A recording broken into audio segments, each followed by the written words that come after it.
प्रिय दर्शकों एवं श्रोताओं, आप सबको प्रणाम। हिंदी टेल बुक में आपका स्वागत है।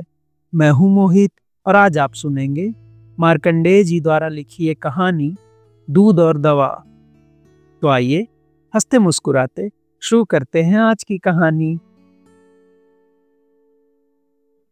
बात बहुत छोटी सी है, नाजुक और लचीली, पर मौका पाते ही सिर तान लेती है। कोई काम शुरू करने, सोने या पल भर को आराम से पहले लगता है कुछ देर इस प्यारी बात के साथ रहना कितना अच्छा है। वैसे मुझे काम करना, करते रहना और करते करते उसी में खो जाना प्रिय है। इसी की बात भी मैं लोगों से करता हूँ और दूसरों से यही चाहता भी हूँ। पर यह सब तभी होता है जब मेरे चारों ओर लोग होते हैं। ऐसा नहीं कि लोगों में मेरे बीवी बच्चे शामिल नहीं है। कभी कभी मुझे ऐसा लगता है जैसे मैं किसी भीड़ में खड़ा हूँ और असह्य ध्वनियां मेरे कानों के पर्दे को छेदने लगती है। मैं भागकर अपने कमरे में घुस जाना चाहता हूँ, पर उसकी बड़ी बड़ी आंसुओं से डूबी हुई आंखें, मैं क्या करूं इनका। देखते हो, अब मुन्नी भी दूध के लिए जिद करती है। ऐसा नहीं कि बात मेरे मन में गहरे तक नहीं उतरती। मैं तो मुन्नी को स्कूल जाने के लिए एक छोटी मोटर खरीदना चाहता हूँ। हल्के गुलाबी रंग के फ्रॉक में लड़खड़ाती दौड़ती मुन्नी को देखने की मेरी कैसी विचित्र लालसा है, जो कभी पूरी होती ही नहीं दिखाई देती। सुबह सुबह बिस्तर से उठते हुए जोर जोर से चीखने लगती है, जब उसकी माड़े से सूजी आंखें और भी सूजी होती है। कई बार मन में डॉक्टर की बात उठती है। डर लगता है कि कहीं मुन्नी की माँ की पतली लंबी किश्ती सी आंखों का पुराना छेद फिर ना खुल जाए और सवेरे सवेरे डूबने उतारने की मर्मांतक पीड़ा में मुझे लिखना पढ़ना छोड़कर सड़क का चक्कर काटना पड़े। मैं चुपचाप एक निश्चय करके कमरे में चला जाता हूँ। पहले डॉक्टर का इंतजाम करके ही उससे चर्चा करूंगा। पर फिर वही नन्ही सी बात, तुम्हें खोजने लगता हूँ। तुम जो इस कड़ी जमीन की चुभन से पल भर को उठाकर मुझे एक सुनहले झिलमिलाते लोक में खींच ले जाती हो। तुम्हारे सीने के बीच मुलायम उजले देह भाग में मुंह डालकर पल भर को सांस लेना कितना अच्छा लगता है मुझे। शायद तुम्हें याद होगा, बात मकड़ी के जाले की तरह तनने लगती है, लेकिन घंटों और घंटों आंखें बंद रखने पर भी शिकार कोई नहीं फंसता। और मैं बीवियों और मजदूरों के बारे में सोचने लगता हूँ। आखिर इन दोनों को हरदम शिकायतें क्यों रहती है? क्यों इन दोनों के सीने में खारे पानी का इतना विशाल समुद्र फफाया रहता है? मृत्यु के आखिरी कराह की तरह इस समुद्र की लहरें चीखती हैं, पर किसी खोखले श्राप की तरह मिथ्या बनकर बिखर जाती है। मैं इन विनाशकारी लहरों को दुनिया को निगल जाते देखने के लिए व्याकुल हो उठता हूँ, पर हल्की सी मुस्कुराहट या वह भी नहीं तो बस मुलायम कलाइयों की पकड़ उस समय कुछ भी और ना सुनने की बात जाने भी दो। कमर के नीचे नंगी खुली मैं इस समय आसमयिक मृत्यु से बचना चाहता हूँ, पर कोई चारा नहीं। मुन्नी की माँ के जीने का यही सहारा है और मेरे पास उन मृत्यु की घाटियों के सूनेपन को दूर करने का यही उपाय।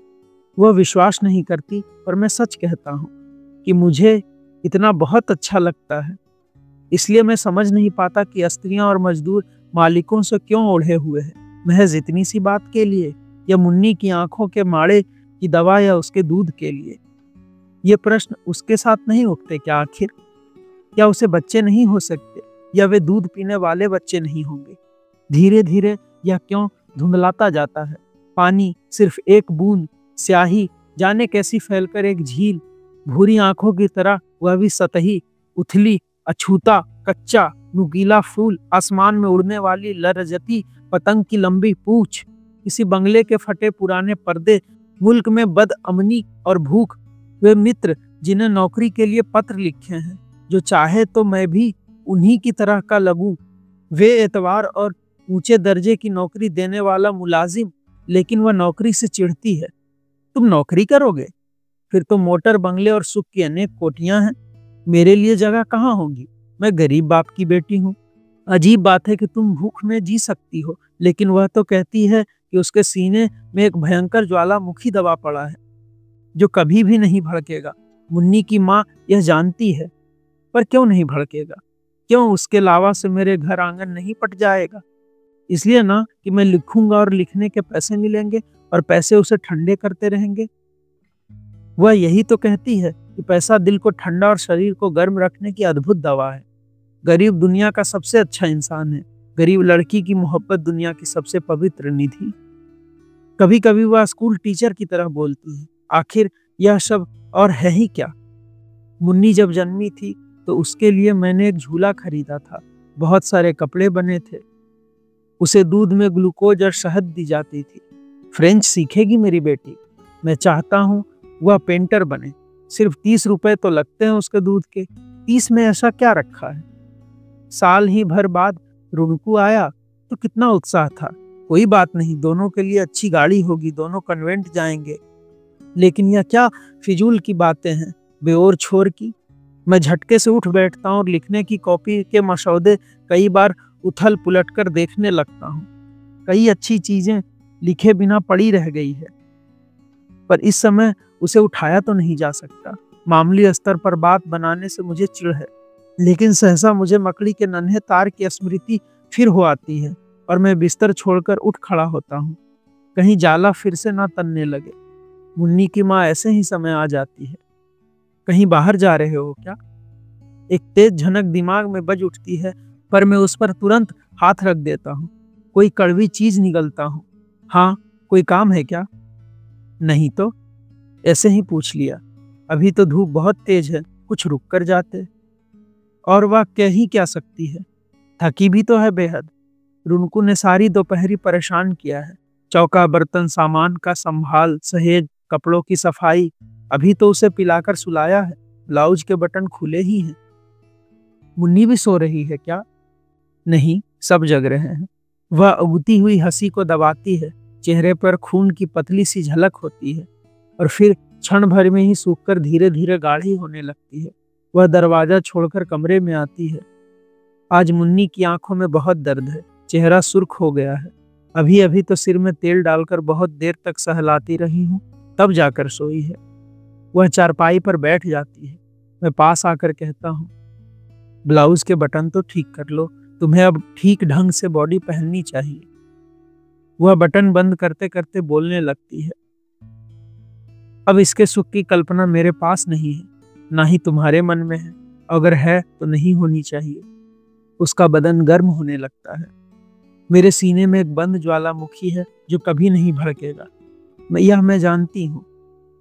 ऐसी ही बात के धरातल पर वह ज्वालामुखी तक पहुंचती है और मुझे ऐसे ही मंत्र सी बातचीत से डर लगता है।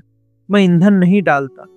वह उठ खड़ी होती है, कहीं जैसे कोई दर्द रेंग गया हो।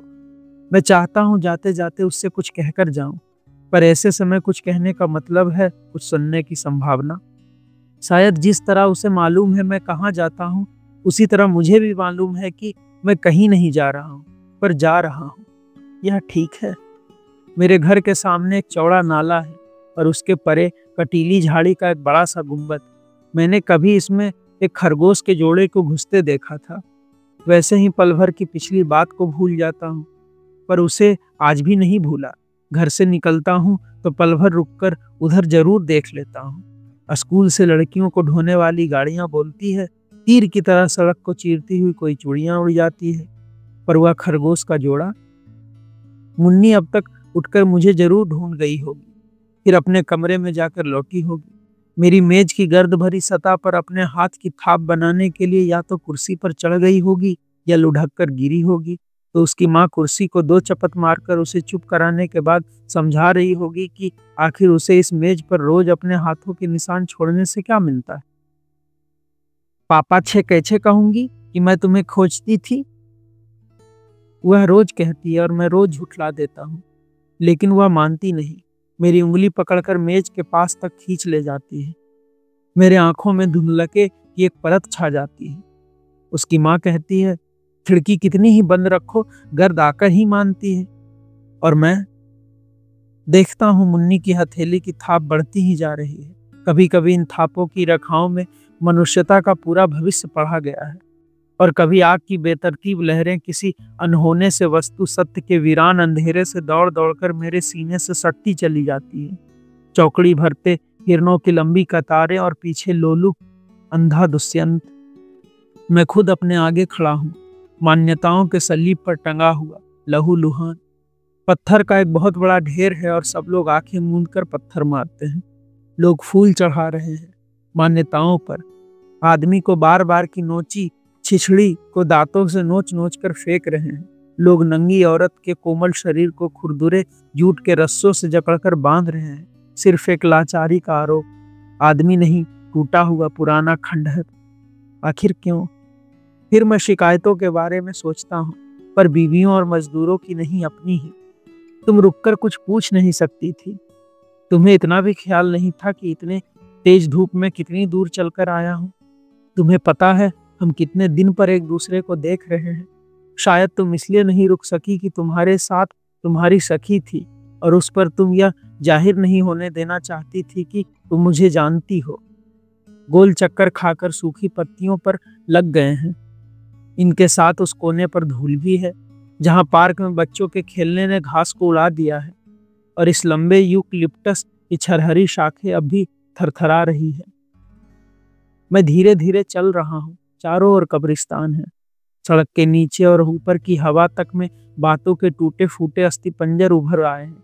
मैं सिर्फ चुभन, टीस और प्रताड़ना को चुन चुनकर अपने तर्कस में भरता जाता हूँ। एक विकलांग विक्षिप्त योद्धा की तरह मैं पसीने और गर्द से लथपथ हो रहा हूँ।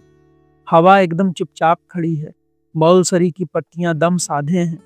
यूकलिप्टस की लंबी शाखें मर गई है और बच्चों के पार्क की बेघास की उजली जमीन घिसी हुई निर्जीव हड्डी की तरह चमक रही है। मैं चाहता हूँ हवा फिर गोल गोल चक्कर खाकर ऊपर उठे और फिर वही साल भर पुराना सब कुछ आज घट जाए। मौलसरी की पत्तियों, यूकलिप्टस की डालों, पार्क की जमीन और मेरे साथ। मैं थककर टूक टूक हो रहा हूँ। पल भर कहीं बैठना चाहता हूँ और कुछ देर सब बाहर का ही देखना चाहता हूँ, जैसे कोई मकान का दरवाजा लगाकर बरामदे में आ जाए। लेकिन अब बहुत देर हो गई है। लौटने में काफी समय लगेगा। लगता वह घर से निकल नहीं पाई। क्यों नहीं निकल पाई? उसे निकलना चाहिए था। उसे लोहों की जूतियां पहनकर कांटों को कुचलना आना चाहिए था। लेकिन वह कहती है, मैं खून से लथपथ होना चाहती हूँ। मैं उन सारे दागों को अपने शरीर पर मुखर रखना चाहती हूँ। मैं सारे घावों की मवाद और गंदगी को लोगों को दिखाना चाहती हूँ। देखो, सत्य यह है, तुम्हारी सच्चाइयों की तस्वीर यह है। तुमने घर को इसलिए स्वर्ग बना रखा है कि तुम्हारी बीवी तुम्हारी कमाई खाती है और एक खरीदे हुए दास से भी बदतर ढंग से तुम्हारी सेवा करती है। तुम्हें अगर यह पता लग जाए कि वह तुम्हें नहीं किसी और को चाहती है तो तुम हवा में नजर आते हो, क्योंकि तुम्हें अपने से ज्यादा अपने पैसों पर भरोसा है।